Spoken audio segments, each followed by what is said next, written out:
it's going to be a very busy week next week, starting on Monday with the Central Bank Monetary Policy, a two-day meeting. But we'll talk about that later on the show. But let's get started with the infrastructure. Nigeria is looking for money left, right, and center to fix its critical infrastructure. But how do we use the debt market or market street to bring this critical infrastructure into fruition? Let's talk to two of the guys who are neck deep in this business.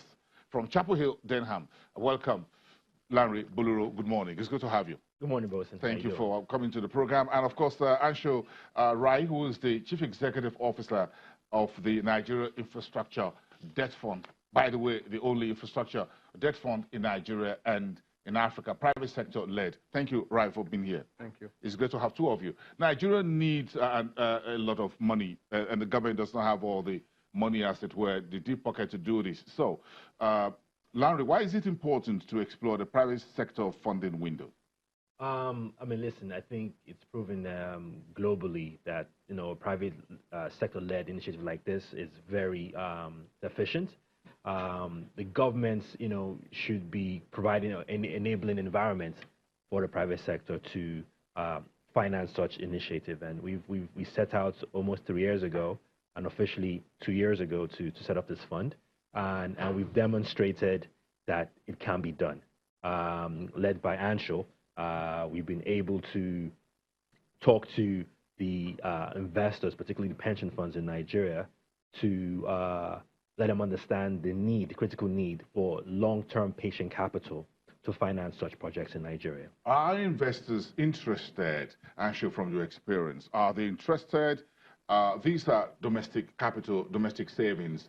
Why is this very important vis-a-vis using foreign currency funding options? Well, generally speaking, the underlying projects that these infrastructure sectors have revenues which are denominated in Naira. So when you are passing on your toll road, you pay your toll in Naira. When you are paying your electricity bill, you don't pay it in dollars, you pay it in Naira. And therefore, fundamentally, if as a project sponsor, you are using foreign currency to finance your transaction, and at the same time you have your revenues coming in Naira, you will have a train wreck the way we had it back in 2015, 2016. So that mismatch is really what can kill a project. A perfectly viable project otherwise just suffers because the macro has moved against it. And given the fact that these are 20, 30-year type transactions that we are looking at, it's almost inevitable. It's a matter of not if, but when. And that is why domestic currency has an extremely critical role to play. So the G7 countries don't finance their infrastructure in any currency other than their own. The BRICS countries don't finance their infrastructure in any currency other than their own. And why should the large emerging markets such as Nigeria not have that benefit and the advantage of channeling the domestic savings into productive assets? And that's really what we are trying to achieve using the instrument of NIDF. But we're talking about a currency that faces a very weak economy and inflation and other challenges here. So do you think using LCY, which is the local currency unit, is still the best way to go for this funding? Anshul? Absolutely, because we have now done analytical work around multiple African transactions where they were financed in dollars and there was a certain delivered cost of, let's say, power. And 5 or 7 years down the line, the currency has depreciated now 80%, and suddenly your delivered cost of power is now 5x. So there is this misnomer or a myth that fundamentally somehow foreign currency financing is cheaper when compared to local currency financing. So nominally, yes, the interest rates are higher when it comes to local currency, but when you sort of incorporate the inevitable depreciation of the currency that you're going to face, it's no different. And that's really what's driving the whole initiative that across Africa, that there must be more focus on local currency financing. Lanre, when you look at Nigeria and what we're trying to do, what's the experience at NIDF here, and of course your local experience in the broader investment market when it comes to getting local investors to buy into infrastructure projects, putting their money into it? Do we have the believability? Are these bankable projects? What do we bring to the table that provide comfort for local investors here against the government say, or whoever say, look, let's just borrow money from the FDB, from whoever out there, from the multilateral agencies, and get it done? So Anshul, really talked in depth around currency. So it's critical that this is done in local currency. Tenor is a friend. We are the only source of 10-year type of money. Infrastructure is a 30-year plus type projects. So you need long-dated funds to bankroll such initiatives. Banks today can't do more than 2 or 3 years. And given where Basel III guidelines are, they won't be doing this business long term. But in regards to getting comfort, from investors, first of all, it's the team. The NIDF team led by Anshul, I experienced. They've done this globally. The governance around the fund is very, very strong. The projects, these are bankable, brownfield, existing, going concern companies. So strong cash flows, are monopolistic in their nature. So could be a company that does gas pipelines that has a 30-year right of way. No one can come into that space. And those are the things when we talk to investors that give them comfort. And there's also a lot of development outcomes from the work that we do also. So gas flaring has come down.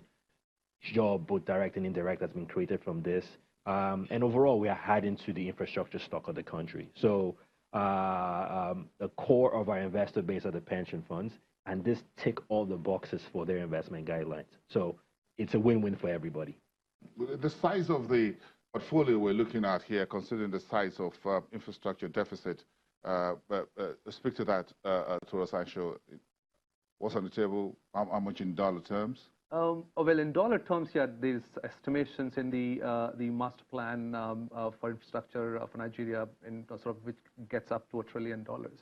Well, that's aspirational, but realistically speaking, yes, the country still needs somewhere around $30 to $50 billion annually for the next 10 to 20 years, just to sort of catch up with the deficit that exists. And in that sense, what we are doing at NIDF is still just scratching the surface. We have huge appetite and interest in commercially viable projects which also deliver impact. And we'll continue to do so. But ultimately, I think the most important thing is to have the proof of concept right, which is what we have done over the last 24 months. And then now sort of create that accelerator effect, the bandwagon effect, where you can really ramp this thing up. So we are one of the potentially many channels that can sort of support that, sort of bridge that deficit. Government, as you know, in Nigeria, the federal government budget is just $30 billion, which obviously goes mostly towards interest servicing and administrative expenses. So the capex component is just tiny to make a real difference. So private sector capital has to be mobilized. And when it comes to a project, as you know, again, 70% typically would be debt funding. And that is why we think using channels such as NIDF, you can really make a dent over a 5-10 year period, a realistic difference. Lanre, do you think the market, we have the structure, 2 years, 3 years counting, do you think the structure is there, the market is deep enough to keep taking on specialized debt offerings such as this, or debt packages like this, for those who want to do infrastructure fund, those who want to do green bond for climate change projects into energy, doing solar, and any other form of sustainable energy? Sure. I mean, the market is deep enough, and I think the NIDF as a model has proven, I mean, it's no more proof of concept anymore. I think it's a proven system. We hope to see, other funds like ourselves come into the market. We can't do by ourselves. We have a $200 billion program. The needs for the country is about $10 billion every year. So, and the market is deep enough. I mean, the pension funds alone, look at the new investment guidelines, there is a big allocation towards infrastructure through such channels like ourselves. I forgot to mention a point earlier. One of the key interests, or why a lot of investors really like what we're doing, is the returns. So I spoke around development outcomes earlier, but listen, it's an investment, right? And in 2 years, this instrument has returned 55%. Nothing in this market is giving such, principal preserved, quarterly distributions. Another thing also, every quarter we're distributing income back to investors. You reinvest that over the last 2 years, total returns from this product is about 55%. Cash yield, for this year alone is around 17.4%. So, it works. Again, it works when done well.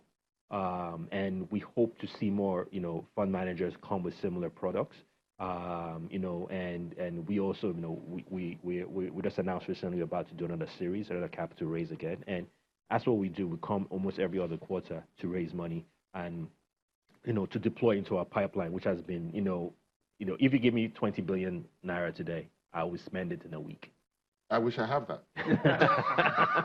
I wish I have that. But do we have a capacity, for example, to say, look, we want to build, I'm sure these are basically commercially viable infrastructure.